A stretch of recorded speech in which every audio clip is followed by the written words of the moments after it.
storm. And I myself have read the book, and it's a great book. Thank you. I appreciate A it. great book, a great book. So I appreciate you being here because we got so much to talk about. Not only are you an Army vet, right? You serve. So let's start off with that. Okay. So tell us about your service and what made you want to serve. Oh man, I feel it. Oh man, where should we start? Let's start from the beginning. No better than the way I started from the beginning. My dad was always into philanthropic works ever since I was a kid. Growing up, my mom was a Black Panther, my dad was a Black Panther. So I've always seen a sense of duty and responsibility when it came down to helping other people. I kind of taken that essence, and then one day I was doing home health aid, and I felt like a calling on the standpoint of a higher sense of purpose. And so I grew up in ROTC for 4 years. So Lieutenant Colonel Kelly, they was always kind of in my ear about things, and so I kind of just went with what came natural. Okay. You know, my son was born, and I felt as though that sense of duty and responsibility was there, and I wanted him to be able to look at me with a sense of pride. So I kind of just took that initiative. Yeah, and that sense of duty that your parents instilled in you is really makes you really soldier hard too, because you know you just have a innate built-in sense of responsibility, accountability, service. So thank you for your service, brother. I appreciate it, man. Anytime. Thank you. All right, now where did you serve when you were carrying that M16? First duty station was Fort Leonard Wood. Me too. Yeah. Fort Lawson Woods now. Fort Lawson Woods, yes, absolutely. When did you serve? What day? 2011, 2012. Okay, and Afghanistan. Were you Canada. summer or winter when you were? I was Fort summer, Leonard? so it was 116 off the And plane. man, I was winter. I was gonna tell you don't go. I'm gonna tell everybody. It is a nice feeling to earn the status, earn the right to be called a veteran. We made it through something. A lot of us didn't. A lot of us soldiers that served didn't. But they will always have honor and respect as surviving service members. But for anybody whose kid is or a young person or anybody that is about to join the military, do not let them go to Fort Leonard Wood, Missouri in the wintertime. That's all I'm saying. It's terrible. It's terrible. Think about something late summer, mid fall. Yeah. It all depends on your MOS too. So your MOS is a big deal. But So you were there in the summertime. I was there. Actually, it was October. So it was October. It was still hot. It was still hot in October. Just one of those weird type of winters. Wow. Yeah.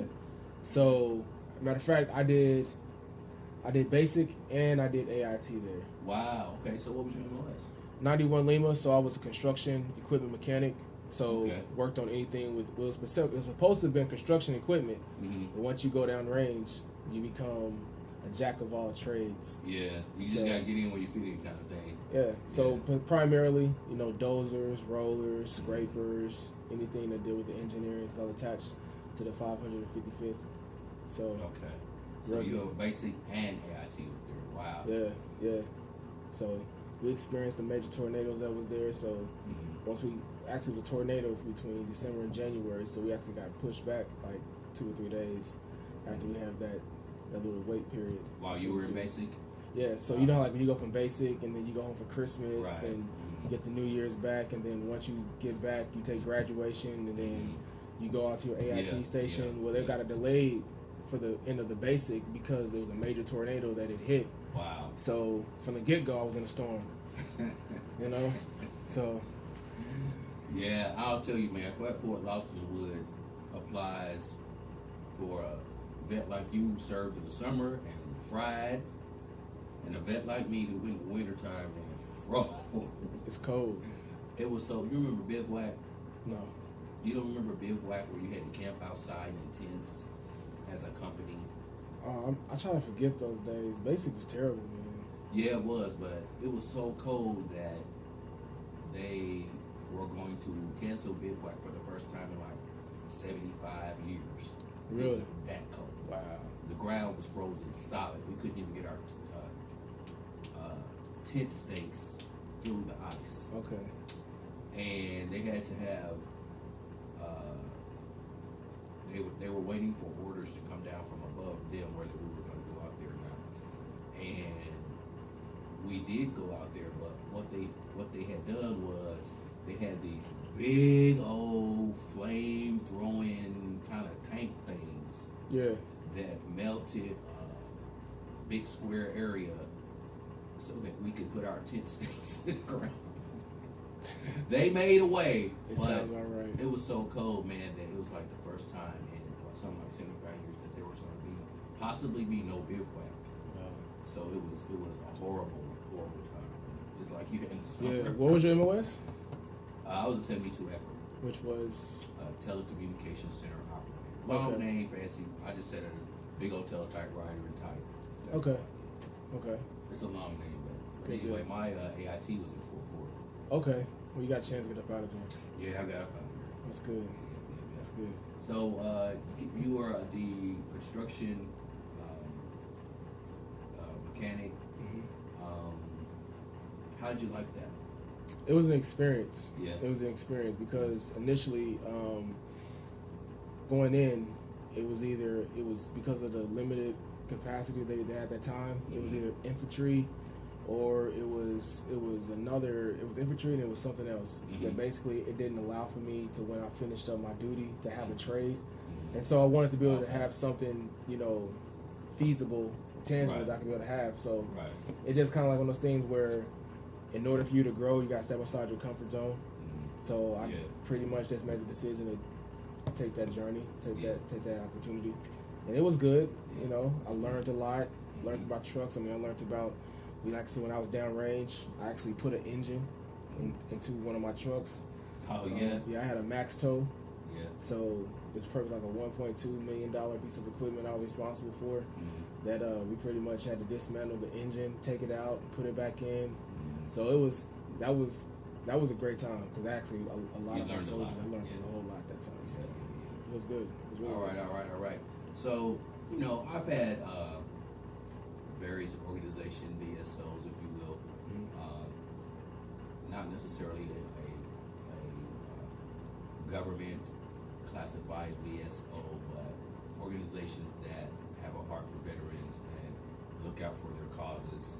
And one of those organizations is Operation Job Ready Vets. Okay. And it's located on Fort Pitt, right down the street. And they train veterans and their spouses or dependents on re-entering the job market Good. with resume preparation, et cetera, et cetera, et cetera. And you go through a class for a week. And one of the things that they taught us was overcoming barriers. All right. So when you transition from being the machine mechanic, working on construction equipment, stuff like that, that sounds like a good paying job in the civilian It is. It's awesome. civilian world. What kind of barriers did you have to overcome? Realizing that wasn't my calling. Okay. So it's an adjustment period. Because when you go into it, you have your mind set up. At least for me, it was, I wanted to be a first sergeant. Okay. I wanted to be able to establish myself and solidify myself in that position. But as like I said, when you step outside your comfort zone, you grow. So when you grow, you have different places that you actually mature in.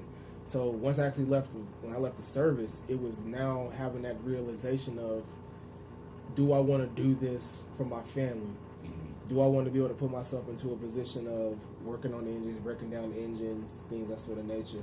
So it was more so the psychological component of it, Mhm. outside of, being outside of the wire. That itself is a whole other conversation in itself. But when it comes down to the professional side of things, it was more so of dealing with the different challenges, because now your accountability is more so on yourself than it's always on yourself, but it's more so on you than you having to go through a chain of command. So Right. you know, so that, you know, in the military, you have a, you know, you go to your section sergeant, or you go to your line leader goes to your section sergeant goes to the platoon, so forth and so on. But when you get back in the civilian sector, it's like your choices create consequences on you directly. Right. So that really shifts things to where now you have to bear your own cross, and really have to deal with the consequences directly. You know, there is no getting written up or physical PT or nothing like that. Right. It's like your family don't eat. You know, Yeah. and you went in with one thing, but you start thinking about, am I good enough to do it now? Mm-hmm. You know, because in the military, you can shift your MOS, Yeah. go to school, come back. You know, so it was a lot, but you know, to God be the glory.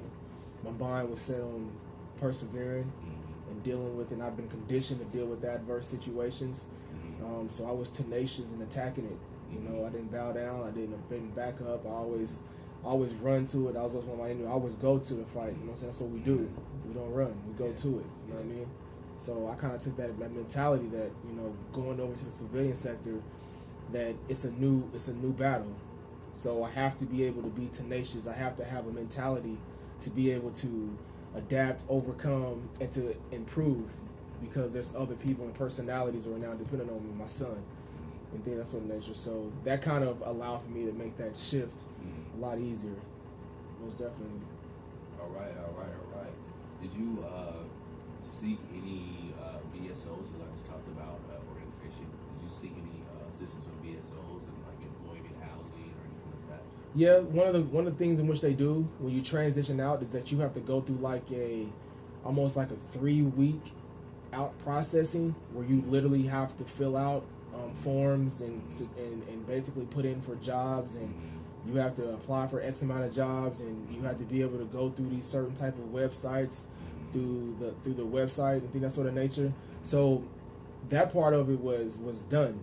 And then once I actually got back home, you know what I mean, I went to the VA, and I seek different type of opportunity that was there for me. So that in itself was a great resource. Any veteran out there, I mean, if you have any type of issues, whether it be mental, spiritual, physical, job related, family related, go to the VA, or go to the VA, go to your local lodge, go to the American Legion. I mean, there's a plethora of resources. So what boggles my mind is that when I'm driving down the street and I see somebody with a sign that says ex-war veteran need help, I'm like, you're choosing that. I mean, I don't want to be mean, but the reality of it is that we built to last.